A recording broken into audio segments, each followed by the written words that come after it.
तो भक्तजनों, आप सबको मेरी ओर से ओम नमो नारायण। आज चर्चा का विषय है संगत का प्रभाव। संगत के प्रभाव के बारे में महापुरुषों ने समझाया कि संगत के गुण, संगत से गुण आत हैं, संगत से गुण जाए, संगत के प्रभाव से काग हंस हो जाए। संगत के बारे में एक चर्चा है कि किसी बाग में एक भौरा रहता था। बाग में रोज भौरा प्रयाग रस का सेवन किया करता था, आनंदित रहता था। एक दिन भौरे के मन में आया कि चलो कहीं दूर तक विचरते हैं। भौरा अपनी बगिया में जिस फूल पर प्रयाग रस ले रहा था, वहां से उड़ करके दूर निकल गया और देखता क्या है कि एक कीट जानवर जो भौरे की शक्ल का ही होता है। अंतर यह होता है कि भौरा प्रयाग रस का सेवन किया करता है और कीट जो है गंदगी में, विष्ठा में निवास करता है। भौरे ने देखा कि मेरे जैसा ही कोई मेरा मित्र है। वो उसके पास में गया और कीट से कहने लगा कि मित्र, मैं तुमसे कुछ बात करना चाहता हूं। कीट कहने लगा कि भाई, मुझसे तुम क्या बात करना चाहते हो? भौरा कहने लगा कि मित्र, तुम सुखी तो हो? तो कीट कहने लगा कि हाँ हाँ, मैं तो बहुत ठीक हूँ, खुश हूँ। भौरा कहने लगा कि मुझे लगता तो नहीं है तुम ठीक हो। मेरे जैसे ही तुम हो,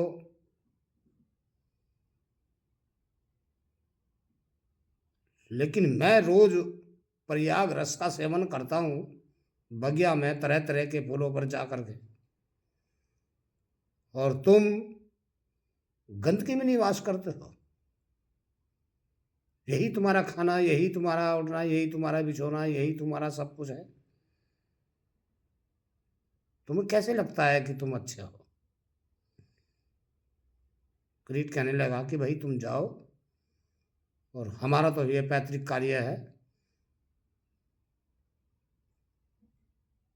हमारे माँ बाप सब ऐसे ही रहते थे, ऐसे ही हमें। भौरा कहने लगा कि भाई, तुम एक बार मेरे साथ चलो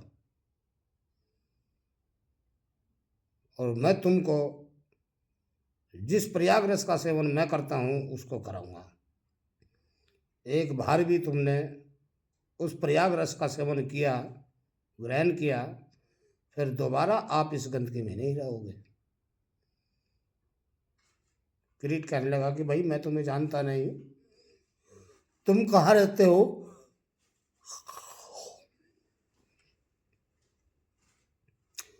भाई, तुम मेरे जैसे हो, मेरे मित्र हो, और तुम मेरे साथ चलो, और यदि तुम्हारा मन नहीं लगे तो मैं तुम्हें वापस यहीं पर छोड़ जाऊंगा। भौरे के बार बार कहने पर कृष्ण ने कहा कि चल भाई, हम चलते तुम्हारे साथ में। तो भौरे ने उसको अपने साथ ले गया और जिस बगिया में रोज वो रसास्वादन करता था, वहीं पर एक पीपा नाम का फूल था, उस पर जाकर के उसको बैठा दिया। किरीट ने देखा बड़ी कोमल स्थान पर हम आ गए। बड़ा अच्छा लगा। चारों तरफ फूलों की सुगंध महक महक रही थी। तो क्रीट अपनी सुध बुध भूल गया। उधर शाम का वक्त हुआ। भोरा धीरे धीरे क्रीट से बार बार पूछता था कि भाई तुम सुखी तो हो। तो क्रीट ने कोई जवाब नहीं दिया। भोरा गया और भोरे ने उसको जगाया, लेकिन क्रीट जो था बड़ा आनंद में खोया हुआ था। जैसे ही शाम हुई तो वो फूल बंद हो गया और क्रीट भी उसके अंदर बंद हो गया। भोरे ने देखा कि शाम का वक्त हो गया, चलो इसको वहाँ छिड़काऊंगा जहाँ से लाया था। तो देखा तो वो फूल बंद हो चुका था। अब भोरा लाया था उसको सुख देने के लिए, लेकिन सुख के बजाय तो वो बंद हो गया। रात भर भौरा उस क्रीट की वजह से बहुत दुखी हुआ। जैसे ही सुबह हुई, भौरा तुरंत बाग में मंडराने लगा और उसकी तलाश करने लगा। जैसे जैसे सूर्य निकला वो फूल भी खिलने लगा। फूल खिलने के बाद में लेकिन क्रीट जो था वो बड़ा बेसुध था, उसमें आनंदित हो रहा था, उसकी महक से महक रहा था। भौरा गया उसके पास में और भौरे ने उसको जगाया, झंझोट करके जगाया और उससे कहा, मित्र सुखी तो हो, ठीक तो हो? क्रीट कहने लगा कि हाँ भाई, तुम्हारा बहुत बड़ा एहसान है, आपने मुझे उस गंदगी से निकाल करके इस प्रयाग रस का सेवन कराया। भौरा कहने लगा कि चलो तो भाई, अब तुमको मैं तुम्हारे स्थान पर छोड़ जाऊं, चले? क्रीट कहने लगा कि नहीं, भौरा तेरी संगत से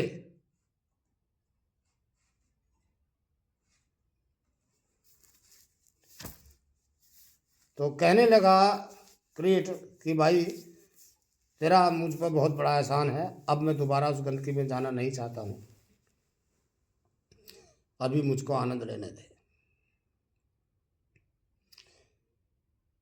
तुरंत भौरा फिर क्रीट जानवर फिर से यानी कि उस पीपा फूल में बंद हो गया। भौरे को बड़ा दुख हुआ कि मैं इसको लाया था सुख देने के लिए, लेकिन ये इस फूल के अंदर बंद हो गया है। सुबह ही बाग के माली ने फूल तोड़ने गया, वो फूल तोड़ के लाया तो वो पीपा फूल जो था बंद था, उसको भी तोड़ लाया और उस माली ने एक फूल माला बनाई, उसमें उस पीपा फूल को सुमेर की जगह लगा दिया।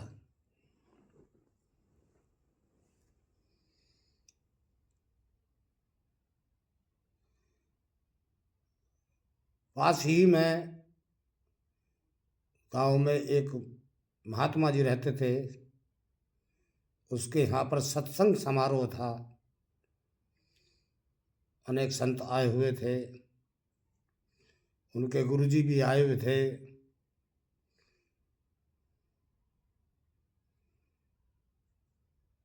उस माली ने वो माला गुरुजी के गले में समर्पण कर दी।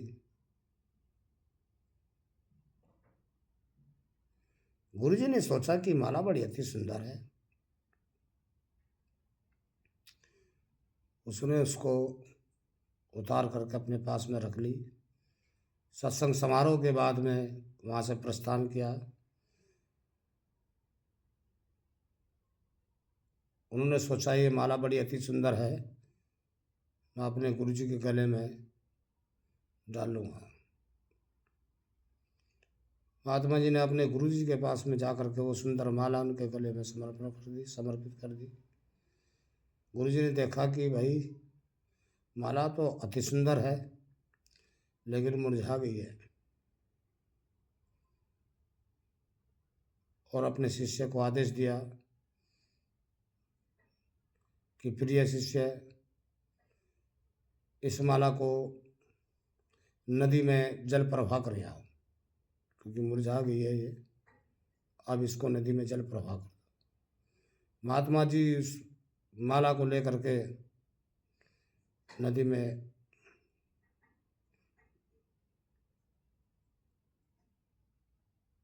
पुष्पांजलि दे दी, बहा दिया। जैसे ही जल में गया वो माला, उसमें जो पीपा फूल था, जल मिलने से उधर प्रकाश मिला तो वो धीरे धीरे फिर से खुलने लगा। पीपा फूल खिल गया। कीट उसी में आनंदित हो रहा था, मगन हो रहा था, अपनी सुध भी नहीं थी उसको। भौरा बड़ा दुखी हुआ। भौरे को बाग में रुदन मचाते हुए, बड़ा विलाप करते हुए बड़ा समय हो गया। जब नहीं मिला उसको उसका मित्र,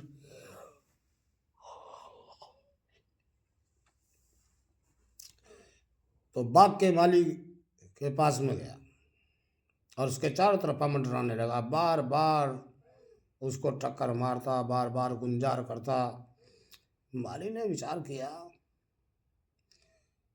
कि बाग में हम रोज आते हैं लेकिन कभी भी यानी कि भौरे ने इस तरह से हमारे पास में रुदन नहीं मचाया। आज तो भौरा बहुत टक्कर मारा, वजह क्या है? माली कहने लगा कि भाई भौरा बार बार हमारे को तो छूता है, हमसे लगता है, क्या बात है? भौरा कहने लगा, भाई मालिक क्या बाग में से फूल तुम नहीं तोड़े थे? हाँ हाँ, मैं नहीं तोड़ता हूँ, मैं रोज़ तोड़ता हूँ। कि उसी फूल में एक पीपा फूल था और उसमें मेरा मित्र था, मैं उसको लाया था प्रयाग रस सेवन कराने के लिए। मैंने उस पीपा फूल पे उसको बैठा दिया, वो फूल बंद हो गया। क्या तुमने उस फूल को भी तोड़ा है? माली कहने लगा कि भाई मैंने फूल को तो तोड़ा है, लेकिन वो माला तो मैं पास में एक गांव में महात्मा रहते हैं, उसके यहाँ सत्संग समारोह था और मैं उस माला को महात्मा जी को समर्पित कर आया। भौरा दुखी हो गया और विलाप करता हुआ महात्मा जी के पास में गए। महात्मा जी के चारों तरफ भौरा मंडराने लगा, रुदन मचाने लगा, गुंजार करने लगा। महात्मा जी कहने लगे कि भाई भौरा, भाई तुम हमको क्यों परेशान करते हो? आज क्या बात होगी, तुम बहुत मंडरा रहे हो। तो भौरा रो रो करके कहने लगा कि गुरुदेव, अब तो बस तुम्हारे दर पर ही मैं आया हूँ, आखिरी मेरी जो मदद है वो आपके हाथ में। कहने लगा, भाई ऐसी क्या बात है, क्या मदद है? कह लगे कि आपके गले में जो आपके शिष्य ने माला समर्पित की थी, एक उसमें पीपा फूल था, उसके अंदर मेरा मित्र बंद है, और यदि मेरा मित्र मुझको नहीं मिला तो भाई मैं भी प्राण दे दूंगा। मैं उसको प्रयागराज ग्रहण कराने के लिए लाया था और मुझसे बड़ी गलती हो गई, मैं उसका ध्यान ना कर सका। पीपा फूल बंद हो गया, वो भी इसके अंदर बंद हो गया, और माली तोड़ लाया और वो माला आपके यहाँ आई। कह लगे कि भाई ठीक है, माला तो आई थी, बहुत सुंदर थी, पीपा फूल के सुमेर लगा हुआ था उसके अंदर, लेकिन वो माला तो महात्मा जी अपने साथ ले गई। चला गुरुदेव, तो इतनी कृपा और कर दीजिएगा, मुझे महात्मा जी का पता बता दो। महात्मा जी का पता बताया। भोरा वहाँ से प्रस्थान करता है और महात्मा जी के स्थान पे पहुँचता है। उनके पास में चारों तरफा गुंजार करता है। तो महात्मा जी कहते हैं, भाई क्या बात है, आज भोरा बहुत चक्कर काट रहा है, बहुत मंडरा रहा है, बहुत गुंजार पैदा कर रहा है, क्या बात है भाई भोरा। भोरा कहने लगा का दुखी होकर के विलाप करता हुआ कि गुरुदेव, अब आखिरी मंजिल आपके पास में थी मेरी, मैं आ गया हूँ आपके चरण में। यदि आपके पास में रह करके भी आने के बाद में आपकी अति कृपा नहीं हुई तो मैं प्राण त्याग दूंगा। आपके गले में जो माला डाली आपके शिष्य ने, उसमें मेरा मित्र बनता, कृपा करके मुझे बता दो वो माला कहाँ है। कह लगे कि भाई अब तेरा मित्र मिलता तो मिलता, पर लेकिन अब शायद यानी कि नहीं मिलेगा। नु क्यों? नु वो माला तो हमने अपने शिष्य से नदी में जल प्रवाह करवा दी। भोरा और ज़्यादा दुखी हो गया और कह लगा, गुरुदेव मुझे वो नदी का घाट दिखा दो जहाँ से वो माला समर्पित करी थी। शिष्य को आदेश दिया, उसे बताया कि भाई वो घाट है, वहाँ से हमने जल प्रवाह कर दी। भोरा उसी घाट से उस नदी के किनारे किनारे मंडराता हुआ चला।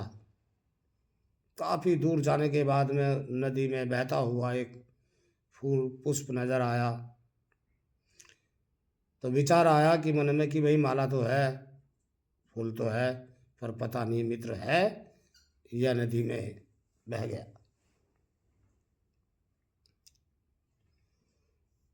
लेकिन जब उस माला के नज़दीक में गया तो वो पीपा फूल खिला देखा। उसने सोचा भाई पुष्प तो खिला है। और नज़दीक गया तो उसका मित्र उसको दिखाई दिया। तो भोरा वहीं पर पहुंचा और उसी फूल पर बैठ गया और अपने मित्र को, क्रीट को झिंझोड़ करके उठाया, जगा दिया। बड़ी देर से जागा। क्या लगा कि मित्र? नो हाँ मित्र, ठीक है, सुखी तो है? नो हाँ हाँ बहुत ठीक। भाई यदि तू नहीं मिलता मुझे तो मैं भी इस नदी में ही प्राण दे देता। हाँ भाई मुझसे बड़ी गलती हुई, मैं तुमको ले आया और तुम पीपा फूल के अंदर बंद हो गए और मैं बहुत परेशान व्याकुल हुआ। गुरुदेव की कृपा हुई तो मैं आप तक पहुंच पाया। चलो अब चलो, तुमको मैं तुम्हारे स्थान पे ही छोड़ आता हूँ, चलो भाई। तो क्रीट कहने लगा कि नहीं नहीं भाई, अब मैं दोबारा उस गंदगी में जाना नहीं चाहता हूँ। नहीं भाई, मुझसे तो बड़ी गलती होगी, यदि तुम नहीं मिलते तो मुझको तो पाप लग जाता। मैं आया था तुमको सुख देने के लिए और मैंने तो आपको दुख दिया। कहने लगा कि नहीं नहीं, आपने दुख नहीं दिया मुझको, आपने तो मुझ पर बहुत बड़ा उपकार किया है। भौरा तेरी संगत से मैं चढ़ा गंग के शीश,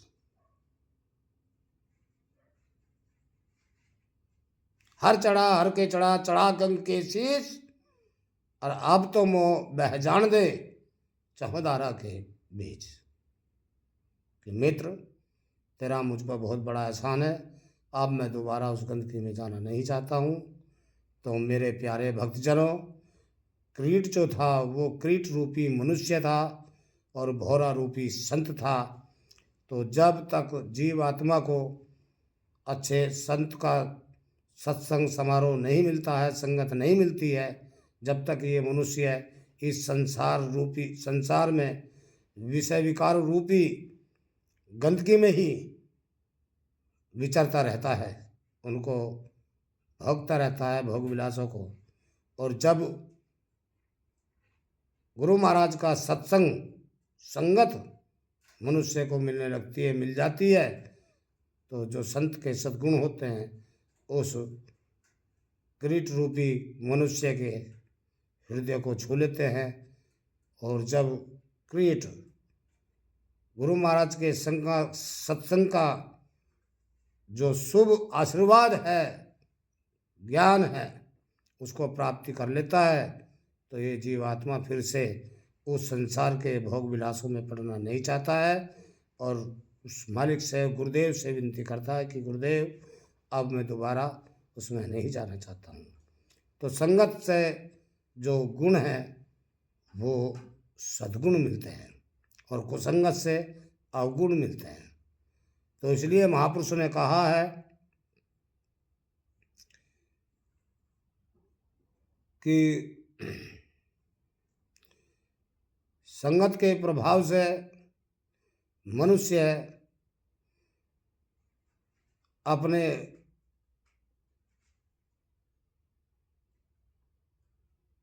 सभी मैल को धो देता है, पावन हो जाता है और वो पतित पावन की गोद में चला जाता है।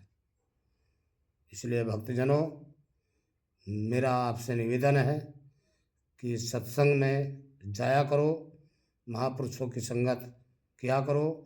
महापुरुषों की संगत से इस जीवात्मा का कल्याण हो जाता है। ओम नमो नारायण।